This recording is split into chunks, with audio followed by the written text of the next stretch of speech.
How long have you lived in Berlin, and would you like to tell us about your journey?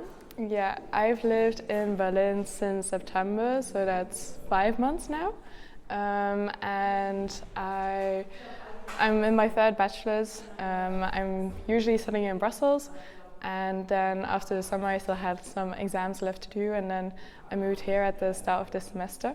And I moved into like one of those Studentendorf, like a student housing thing, pretty close to the FU. And yeah, since then I've been here.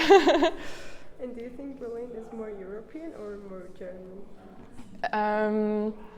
I think that depends on your perspective. I've met a lot of people from outside of Europe or outside of the EU, and they see Berlin more as like a little island within Europe, and also like a place to go to like lots of other places, so they're like traveling every single weekend.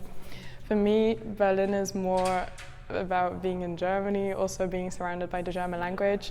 But it definitely has like a European vibe, if that makes sense, because there are so many international students.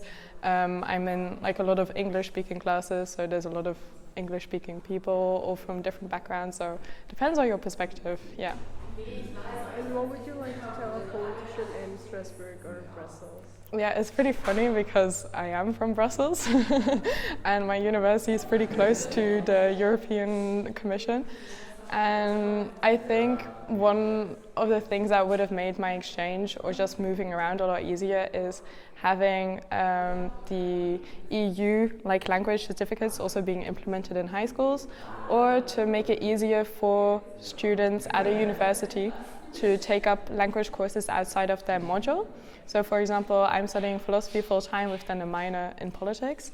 And if I wanted to take up German as an extra language before moving here, then that would have taken up like a lot of time. Whereas if there were like more courses in place that made it easier for students to pick up a language outside of their studies, within like language centers or just in general, that would make internationalization and also like feeling at home in your place of exchange a lot easier and more comfortable.